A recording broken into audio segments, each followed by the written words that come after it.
2026 தேர்தல் களம் வெற்றி வேட்பாளர் யாரா இருப்பார்? விஜயா இருப்பாருங்களா? நல்ல கேள்வி. நிறைய இடத்துல கேட்டாங்க இதையும். ஆனா என்னன்னா 2026 ஒரு விநாயகரோட சிம்பிள் சொல்லிட்டு நம்ம வந்து துவங்கும் போது ஒரு பிள்ளையார் சொல்லி போடுவோம். முருகர்னா நம்மளுக்கு வந்து ஞாபகம் வர்றது வேல், ஓம் இந்த மாதிரி. ஸோ எல்லாத்துக்குமே ஒரு ஷார்ட் கட் ரைட்டுங்களா? இது நம்ம என்ன சொல்லணும், ஃப்ரீக்வன்சின்னு சொல்லுவோம். நம்ம உடல்ல வந்து நம்மளோட பிரெயின் ஆக்டிவிட்டி ஆகட்டும், ஹார்ட் ஆக்டிவிட்டி ஆகட்டும், உங்களுக்கு வந்து எந்த ஒரு எழுத்துக்கள் மூலியம் நமக்கு அதை பார்க்க முடியாது. அது எல்லாமே ஒரு ஃப்ரீக்வன்சி பேஸ்டு தான் போகும். ஸோ இந்த ஃப்ரீக்வன்சியில தான் நம்மளோட எனர்ஜி லெவல் டிராவல் ஆகுது. இது நீங்க உடல் ரீதியா பார்க்கும்போது பாத்தீங்கன்னா உடலை சுற்றி இருக்கக்கூடிய 6ஆம் லெவல் நம்ம சொல்லுவோம். உங்களுக்கு வந்து சூரியன் சந்திரன் கிட்ட இருந்து வரக்கூடிய அந்த ரிசீவ் பண்ணக்கூடிய அந்த எனர்ஜி எந்த முறையில டிராவல் பண்ணுது அப்படின்னு பாத்தீங்கன்னா இந்த மாதிரி ஃப்ரீக்வன்சில தான் டிராவல் பண்ணுது. இதுல இப்ப நான் கையில போட்டிருக்கிறது பாத்தீங்கன்னா என்னோட குறியீடு, என்னோட ஜாதகத்துல எனக்கு எந்த கிரகம் நல்லா இருக்கோ அதுல இருக்கக்கூடிய குறியீடுகள் நான் போட்டிருக்கேன். பல முக்கிய பிரபலங்களுடைய பிரிவுகள், டிவோர்ஸ், இதுக்கு என்ன காரணம்? 2024 அப்படிங்கும்போது உங்களுக்கு சேட்டனோட எண்ணம் வரும். 8ங்கிற நம்பர்ல வந்து இந்த வருட காலம் வரும்போது நம்ம எதிர்பார்க்காத வகையில திடீர்னு ஒரு மாற்றங்களை கொண்டு வந்து கொடுக்கும். ஏன்னா 8ங்கிற ஒரு எண்ணம் நம்ம இன்ஃபினிட்டின்னு சொல்லுவோம். அதை போடுறதுக்கு அதுக்கான ஒரு விடை தெரியாம அதுக்குள்ளேயே சுத்திட்டு இருக்குது அப்படின்னு அர்த்தம். அந்த மாதிரி தான் இந்த 2024 எல்லாத்துக்கும் ஒரு கசப்பான அனுபவத்தை கட்டாயம் கொடுத்துருக்கும். தைரியமா இருந்து செய்யக்கூடிய வேலைகள் எல்லாமே 2022 எல்லாத்துக்கும் சக்சஸ் கொடுக்குங்க. 2024 அளவுக்கு 2022 வந்து உங்களுக்கு பிரச்சனைகளை கொடுக்கறதுக்கான வாய்ப்புகள். பிறப்பை கணிக்கிற ஒருத்தருக்கு இறப்பை கணிக்கிறதுக்கு நம்மளால முடியும். ஏன்னா பிறப்பை கணிக்கிறதுக்கு ஒரு ஃபார்முலாஸ் இருக்காத மாதிரி இறப்பை கணிக்கிறதுக்கு ஒரு ஃபார்முலாஸ் இருக்குங்க.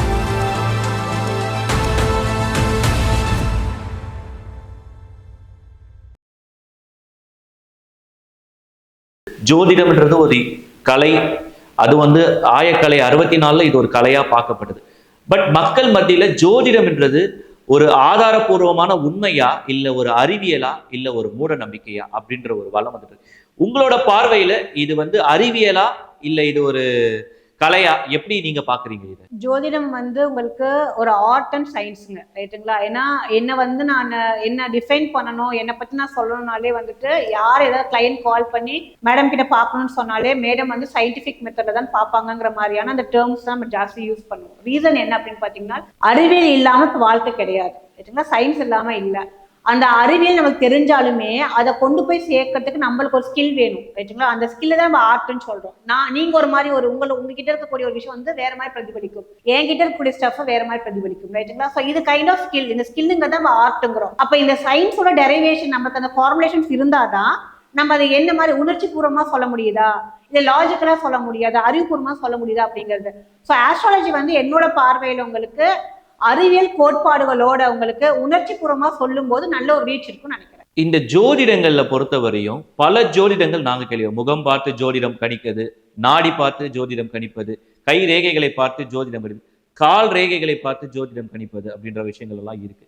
உங்களை பொறுத்தவரை இது எல்லாம் உண்மையா, இல்ல நீங்க சொல்ற மாதிரி அறிவியலை வச்சு கணிக்கிற ஜோதிடம் தான் உண்மையான ஜோதிடமா? இல்ல என்னன்னா எந்த அளவுக்கு துல்லியம் அப்படிங்கறத நம்மளுக்கு வேணுங்க. இப்போ ஒரு ஃபேஸ் ரீடிங் பண்றோம்னா உங்களோட ரியாக்ஷன்ஸ், உங்களோட டெம்பர், உங்களோட ஹாப்பினஸ், இந்த விஷயத்துல தான் நம்ம ஃபேஸ் ரீட் பண்ண முடியும்.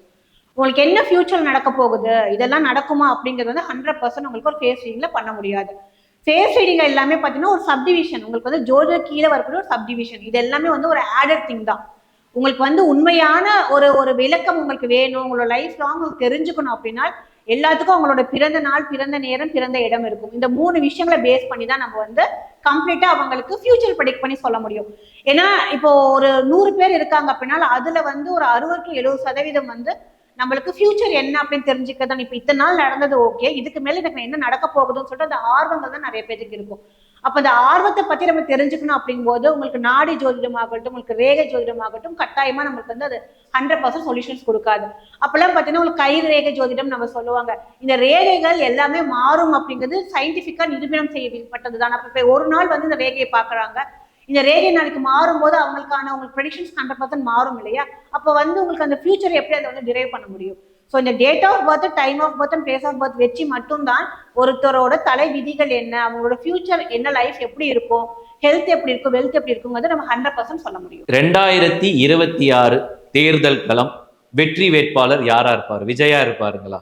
நல்ல கேள்வி. நிறைய இடத்துல கேட்டாங்க இதையும். ஆனா என்னன்னா 2026 ஒரு பெரிய டஃப் வேணா கொடுக்கலாங்க, ரைட்டுங்களா? ஏன்னா தமிழ்நாடு பொறுத்த வரைக்கும் உங்களுக்கு நம்மளுக்கு தெரிஞ்சு டிஎம்கே ஏடிஎம்கே தான் தொண்டு தொட்டு அவங்க தான் வந்துட்டு இருக்காங்க வாய்ப்புகள். பட் ஏடிஎம்கேவோட இது வந்து 2026 வரக்கான வாய்ப்புகள் கிடையாது. கொள்கைகள் ஒரே மாதிரி இருந்தால், யாரு விஜய் சாருக்கு கொள்கைகள் ஒரே மாதிரி, அவரோட கொள்கைகள் மற்றவங்களுக்கு பிடிச்சிருந்தது அப்படின்னா அவங்க கை கோக்கும் போது உங்களுக்கு ஓட்டுகள் சதுரத்துக்கான வாய்ப்புகள் இருக்கு, ரைட்டுங்களா? அதாவது என்னன்னா ஒரு நல்ல இடத்த பிடிச்சு ஒரு அப்போசிஷனா உட்காரத்துக்கான வாய்ப்புகள் இருக்கே தவிர 2026 அவரே வருவாரா அப்படிங்கிறது கொஞ்சம் டஃப் தான். விஜய் அவர்களுடைய முகங்களை பார்த்து கணிக்கும் பொழுது நீங்க கணிச்ச விஷயங்கள் என்ன? ஃபேஸ் ரீடிங் வந்து உங்களுக்கு ஒரு ஃபியூச்சரை ப்ரெடிக்ட் பண்ற மாதிரியான விஷயங்கள் கிடையாது. அப்போதைக்கு உங்களுக்கு வந்து அதுதான் சாமுத்திரிகா லட்சணம்னு சொல்லுவாங்க. இந்த முகம் எப்படி பேசும், இந்த ஒரு முக பாவனைகள் என்ன சொல்ல வருது அப்படிங்கிறது தான் உங்களுக்கே தவிர அவரோட ஃபேஸ் ரீடிங்கை வச்சு பார்க்கும்போது அவர் நல்ல ஒரு நடிகர் அப்படிங்கிறது நம்ம சொல்லலாம், ரைட்டுங்களா? நல்ல ஒரு டாப்புக்கு வருவாருன்னு சொல்லலாம். பட் இது ஏற்கனவே சொல்லி நடந்த ஒரு விஷயம்.